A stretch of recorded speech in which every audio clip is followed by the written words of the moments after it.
Every 4 years on January 20th, the United States holds a ceremony for the inauguration of the President of the United States. There are traditions for the inauguration, some of which have been passed down since the very first. But why do we use January 20th as the date of the inauguration, and how did many of these traditions get started? Learn more about the history and traditions of the presidential inauguration on this episode of Everything Everywhere Daily.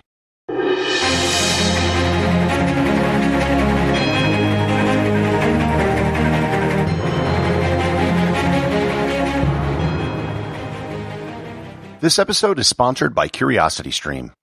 If you're a student of American history or presidential history, you'll find plenty to watch on CuriosityStream.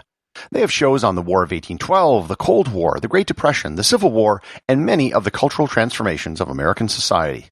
CuriosityStream is currently running a special where you can get a full year for 40% off, or only $11.99. That's only $1 a month for some of the best educational programming. If you love to learn, then start your subscription by visiting everything-everywhere.com/curiositystream or by clicking on the link in the show notes.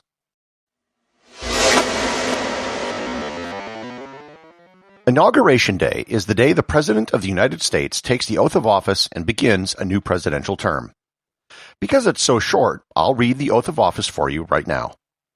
I do solemnly swear or affirm that I will faithfully execute the office of President of the United States and will, to the best of my ability, preserve, protect, and defend the Constitution of the United States. Inauguration Day wasn't always on January 20th. In fact, for most of American history, the day fell on March 4th. When the Constitution was first written, one of the issues which had to be dealt with was the time it took to get information and people from the various states to Washington. Everything was done by horseback, and as the nation grew westward, the length of time it took to get to Washington increased. California was admitted to the Union in 1850, 12 years before the Transcontinental Railroad was completed. Likewise, the nation didn't always vote on the same day. For the first presidential elections, there was no popular vote. State legislatures selected electors, and they often voted as early as September.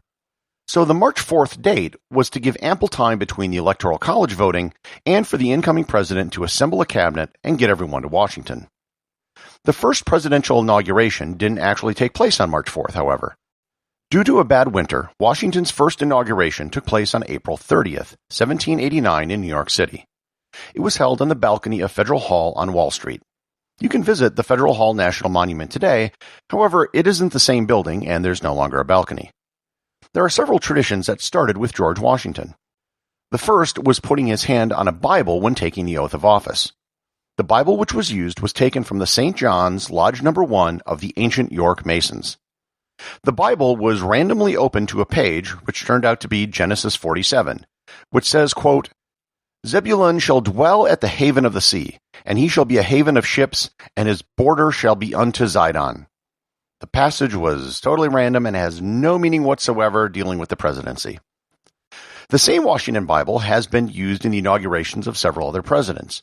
Warren Harding, Dwight Eisenhower, Jimmy Carter, and George H.W. Bush all used the Washington Bible. There's no requirement about the use of a Bible. It's just a tradition. Some presidents haven't used a Bible at all. John Quincy Adams and Franklin Pierce put their hands on a book of law.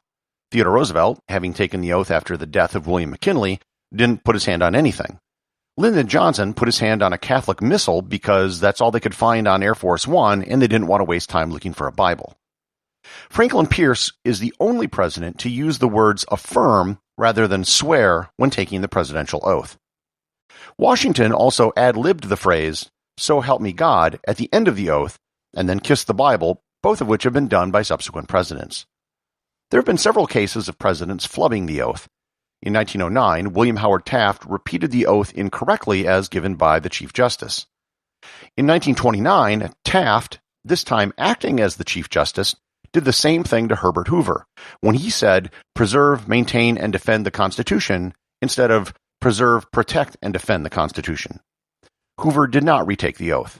Eisenhower inserted the word "the" in front of president, and Lyndon Johnson was prompted to say presidency by Chief Justice Earl Warren. Chief Justice John Roberts moved the word faithfully, and President Obama, after pausing, followed his lead. He retook the oath again the next day just to be safe. Washington also gave the first inaugural address. He didn't give it to the public, however, which had gathered for the inauguration. Rather, he went inside and gave it to Congress. His second inaugural address was the shortest in history at only 135 words.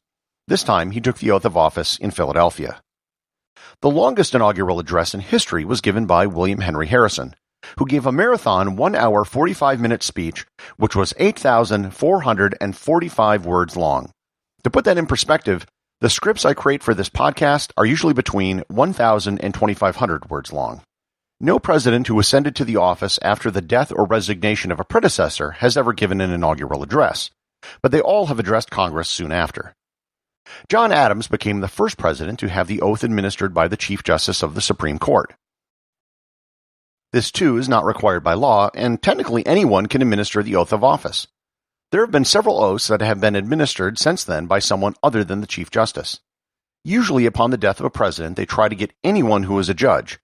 In the case of Calvin Coolidge, when Warren Harding died, the oath was administered by his father, who was a notary public.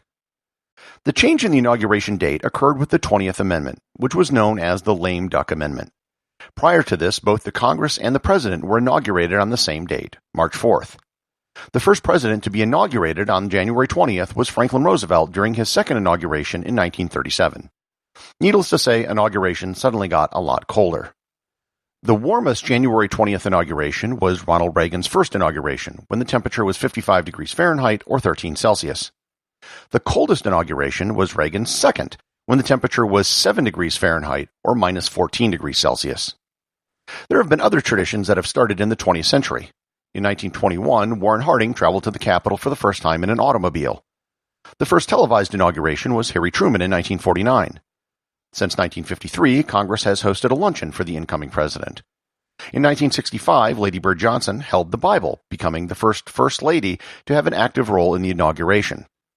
An interfaith prayer service was started in 1985.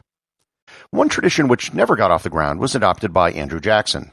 He invited the public to the White House and had over 20,000 people show up.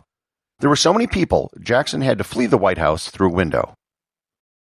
To date, there have been 59 presidential inaugurations over a period of 232 years.